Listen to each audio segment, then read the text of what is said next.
আমরা দেওয়ানাটি আবু জাফরিয়া সিদ্দিকিয়া কোরআনিয়া মক্তব থেকে উপস্থিত হইলাম। আমার নাম খাদিজা খাতুন, আমি ইসলামের বিপক্ষে, ও আমার সহপাঠীর নাম নাজিরা খাতুন, সে ইসলামের পক্ষে। আমাদের মোকালমাটির মূল বিষয় হলো অন্ধকার পথ থেকে আলোর পথে আসা। চলো তাহলে মোকালমাটা শুরু করা যাক। আসসালামু আলাইকুম ওয়া রাহমাতুল্লাহি ওয়া বারাকাতুহু। I am very fine. আরে বোন, আমি যে তোমাকে সালাম দিলাম আর তুমি সালামের উত্তর না দিয়ে বলছো আই এম ভেরি ফাইন। তা বলবো না? তুমি জানো না, আমরা যখন সবাই একসাথে স্কুলে যেতাম তখন আমাদের মাস্টার মশাই বলতেন আমাদের কারোর সাথে দেখা হলে বলবে hi, hello, how are you, আর তুমি এই সব বাদ দিয়ে সালাম দিলে কেন? আরে বোন থামো তো, তোমার আমার মাস্টারেরও মাস্টার যিনি আমাদের বিশ্বনবী হযরত মুহাম্মদ মুস্তাফা সাল্লাল্লাহু আলাইহি ওয়াসাল্লাম, আর তিনি হাদিস শরীফের মধ্যে জানিয়ে দিয়েছেন আসসালামু কাবলাল কালাম, অর্থাৎ কারোর সাথে কথাবার্তা বলার পূর্বে সালাম আদান প্রদান করো। তা যাই হোক, বলো তুমি এখন কেমন আছো? আলহামদুলিল্লাহ, আল্লাহর অশেষ রহমতে আমি অনেক ভালো আছি। তুমি আবার কেউ ভাষা বললে? নাউযুবিল্লাহ, তুমি আলহামদুলিল্লাহকে কেউ ভাষা বলছো কেন?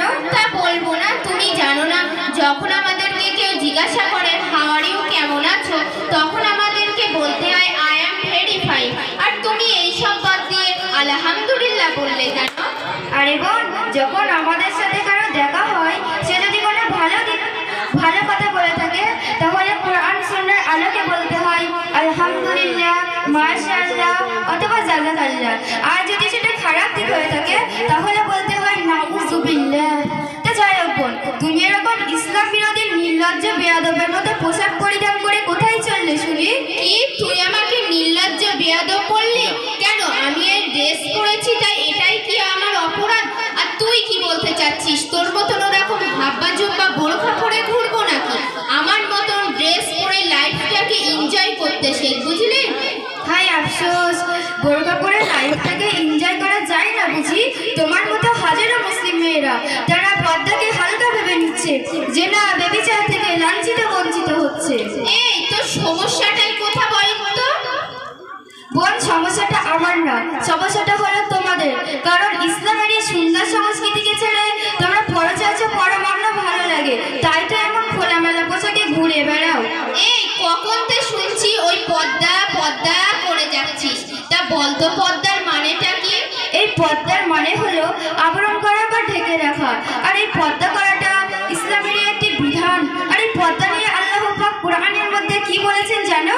কি বলেছেন আবার? আল্লাহ পাক কোরআনের মধ্যে সূরা আল কাহাফের শুরুর দিকে জানিয়ে দিয়েছেন, হে নারীরা তোমরা তোমাদের ঘরে অবস্থান করো। আল্লাহ পাক কোরআনের মধ্যে আবারও জানিয়ে দিয়েছেন ওয়াকুলনা ফি বুয়ুতিকুন্না তাবাররুকান তাবাররুজাল জাহিলিয়াতিল উলা, অর্থাৎ হে নারীরা তোমরা তোমাদের ঘরে অবস্থান করো।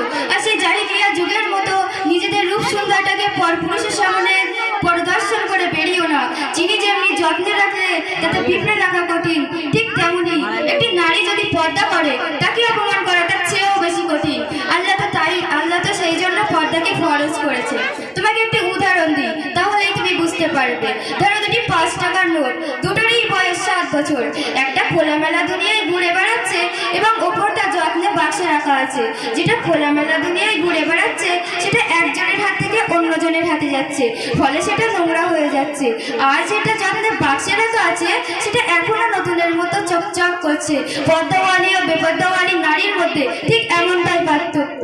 তা যাই হোক, তোমার সাথে আজে বাজে তর্ক করে আমি আমার অনেক সময় নষ্ট করে ফেলেছি। আমার আবার পিকনিকে যাওয়ার সময় হয়ে গিয়েছে, আমি চললাম, বাই। দাঁড়াও দাঁড়াও বোন, পিকনিকে না গিয়ে নামাজটা পড়ে নিলে হতো না? কি কি সব ফালতু বলছো? আমি এখন পিকনিকে না গিয়ে নামাজ পড়বো? আর আমি তো আল্লাহর অস্তিত্ব বিশ্বাস করি না, তাহলে কিভাবে নামাজ পড়বো? আর নামাজ পড়ে কার কাছে মাথা নত করবো? নাউযুবিল্লাহ, তুমি কি ধরনের কথা শোনালে? আচ্ছা বোন, তুমি কি বাতাসকে দেখতে পাও? তাকে কি তুমি অনুভব করো? তাহলে সেটাকে কেন তুমি বিশ্বাস করো? আর যখন তোমার মাথা যন্ত্রণা করে সেটাও কি তুমি দেখতে পাও, শুধু অনুভব করো? তাহলে সেটাকে কেন তুমি বিশ্বাস করো? আর যখন তোমার পেট যন্ত্রণা করে সেটাও কি তুমি দেখতে পাও, শুধু অনুভব করো? তাহলে সেটাকে কেন তুমি বিশ্বাস করো? নামাজ কি হবে আবার? তুমি জানো না বোন, আল্লাহ পাক কোরআনের মধ্যে বলেছেন ইন্নাস সালাতা তানফাশ শাইই ওয়াল মুনকার, অর্থাৎ নিশ্চয় নামাজ সমস্ত খারাপ কাজের হাত থেকে দূরে রাখে। এমনকি তার পরপরই আমাদের বিশ্বনবী হযরত মুহাম্মদ মুস্তাফা সাল্লাল্লাহু আলাইহি ওয়াসাল্লাম তিনি হাদিস শরীফের মধ্যে জানিয়ে দিয়েছেন মিফতাহুল জান্নাতিস সালাহ, অর্থাৎ নামাজ হলো জান্নাতের চাবি। আরে আমার বয়স আগে 70-80 বছর হোক, উঠতে গেলে লাঠি, বসতে গেলে মাটি, মা গো বাবা গো বলে চিৎকার করব, তখন ঠিক জান্নাতের চাবি তৈরি করে নেব। বোন তুমি বলছো তোমার বয়স 70-80 বছর হলে তখন তুমি নামাজ কায়েম করবে। তুমি কি জানো না আল্লাহ পাক কোরআনের মধ্যে কি বলেছেন?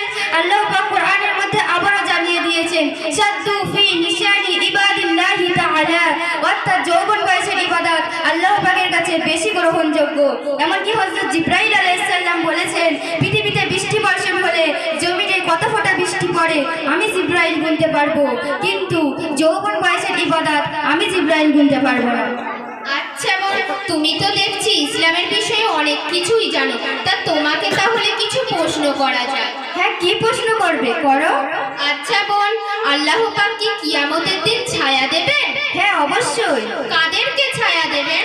আল্লাহ পাক কিয়ামতের দিন 7 শ্রেণী ব্যক্তিদেরকে ছায়া দেবেন। নাম্বার 1, যে ব্যক্তি নাই বিচার করে। নাম্বার 2, যে যুবক বা যুবতী তার যৌবনকালটি আল্লাহর ইবাদত করতে করতে কাটিয়ে দিয়েছেন। নাম্বার 3, যে ব্যক্তির হৃদয়টা মসজিদে ঝুলন্ত থাকে, তার সব সময় মসজিদে যেতে মন চায়। নাম্বার 4, যে ব্যক্তি আল্লাহ পাকের জন্য পরস্পরকে ভালোবাসে। নাম্বার 5, যে ব্যক্তি প্রেম ভালোবাসাকে অহংকার করে কিন্তু সে প্রত্যক্ষ করে আল্লাহকে ভয় পায়। নাম্বার 6, যে ব্যক্তি গোপনে দান করে। নাম্বার 7, যে ব্যক্তি গোপনে বা নির্জনে আল্লাহর জিকির করে। আচ্ছা বোন, তুমি এত কিছু শুনলে তাও কি তোমার নামাজ পড়তে ইচ্ছে করছে না? কে বললো নামাজ পড়তে ইচ্ছা করে? হয়তো একটু নামাজ পড়ি না, তাই বলে আমি নামাজের বিষয়ে সব জানি। তাহলে তোমাকে কিছু প্রশ্ন করা যাক। হ্যাঁ ধর না, আমি বলতে পারবো। আচ্ছা বোন, তুমি বলো তো নামাজ কত ওয়াক্ত? নামাজ তো 5 ওয়াক্ত। আচ্ছা বোন, তুমি বলো তো ফজরের নামাজ কত রাকাত? ও এ কথা, এ তো আমি তুড়ি মেরে বলে দিতে পারো। ফজরের নামাজ হলো 6 রাকাত, এবার বুঝলি তো? বোন তোমার হয়নি, ফজরের নামাজ হলো 4 রাকাত। আচ্ছা বোন, তুমি ছানাটা বলো তো। এই তুই কি আমাকে পাগল ভেবেছিস? আমাকে দেখে কি তোর মিষ্টির দোকানের ময়রা মনে হচ্ছে? আমি মিষ্টির দোকানের ময়রা না, যে ছানা কিভাবে বানাই সেটা বলবো। তুই বরং একটা কাজ কর, আমার ফোনটা 2 দিনের জন্য হাওলার ধার নেট অন করি, সার্চ করবি ছানা কিভাবে বানাই, দিয়ে দেবে। আর সেটাও যদি না পারিস, আমি টাকা দিচ্ছি, ছানা কিনে খেয়ে নিস। ছানা বানানো আর শিখতে হবে না। আরে বোন, আমি যে ছানার কথা বলছি এটা সেই ছানা নয়। মানে ছানা কি আবার 2 রকম হয়? হ্যাঁ, ছানা 2 রকম। তা বল তবে শুনি। কেন, তুমি পারবে না? কে বলল আমি পারবো না? আসলে বলতে পারবো। প্রথমটা একটু বলে দে, তাই বলে এটা না যে আমি পারি না আর পারবো না। সুবহানাকা আর বলতে হবে না। সুবহানাকা আল্লাহুম্মা সানা আল্লাহ, এ মানে না আমার আর হবে না। বোন তোমার হয়নি, আমি বলছি, বরং তুমি শোনো। হ্যাঁ বল তবে শুনি। সুবহানাকা আল্লাহুম্মা ওয়া বিহামদিকা ওয়া তাবারাকা ইসমুকা ওয়া তাআলা জাদ্দুকা ওয়া লা ইলাহা গায়রুক। আচ্ছা বোন, আমি তো ইসলামের বিষয়ে অনেক তর্ক করে ফেলেছি। আসলে আমি কিছু জানি না তো। তা আমাকে এখন খারাপ পথ থেকে ঠিক পথে আসতে গেলে কি কি করতে হবে? তোমাকে ভালো পথে আসতে গেলে প্রথমে তোমাকে তওবা করতে হবে এবং আমাদের এই মক্তবের হুজুর নিজামুদ্দিন হুজুরের কাছে ভর্তি হতে হবে। ঠিক আছে, আমি কাল থেকেই তোমাদের মক্তবের নিজামুদ্দিন হুজুরের কাছে ভর্তি হতে যাব। কিন্তু বোন, আমি তোমাকে আরো কিছু প্রশ্ন করতে চাই। হ্যাঁ, কি প্রশ্ন করবে, করো না। আচ্ছা বোন, আল্লাহ পাক কি আমি যদি নামাজ পড়ি তাহলে কোন দিকে ফিরে পড়ব? বোন তুমি একটা মুসলিম ঘরের মেয়ে হয়ে এটাও জানো না আল্লাহ পাক কোরআনের মধ্যে বলেছেন ফাআইলুল লিল্লাযহাকা শাতরুল মাসজিদিল হারাম, অর্থাৎ তোমরা মসজিদের হারাম তথা কাবার দিকে ফিরে নামাজ আদায় করো। আচ্ছা বোন, আমি যদি নামাজ পড়ি তাহলে কেমন ভাবে আদায় করব? বোন তুমি এটাও জানো না আল্লাহ পাক কোরআনের মধ্যে আবারও জানিয়ে দিয়েছেন কুমু লিল্লাহি কানিবিনা, অর্থাৎ সৃষ্টিচারী সহিত শুদ্ধভাবে নামাজ আদায় করো। আচ্ছা বোন, আমি যদি নামাজ পড়ি তাহলে কেমন ভাবে দোয়া চাইবো? বোন, তুমি এটাও জানো না? আল্লাহ পাক কোরআনের মধ্যে আবারও বলে দিয়েছেন উদউ রাব্বাকুম, অর্থাৎ আমার কাছে যখন দোয়া চাইবে তখন নম্র ও ভদ্রতার সাথে দোয়া চাইবে।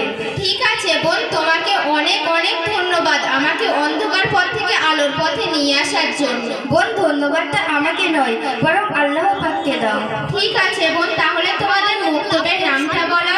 আমাদের মুক্তবের নাম দেওয়ানাটি আবু জাফরিয়া সিদ্দিকিয়া কোরআনিয়া মুক্তব। ঠিক আছে বোন, আমি তাহলে কাল থেকেই তোমাদের মুক্তবে পড়তে আসবো ইনশাআল্লাহ। আমাদের মোকালেমায় যদি কোনো ভুল ত্রুটি হয়ে থাকে তাহলে ক্ষমা করে দিও। আসসালামু আলাইকুম।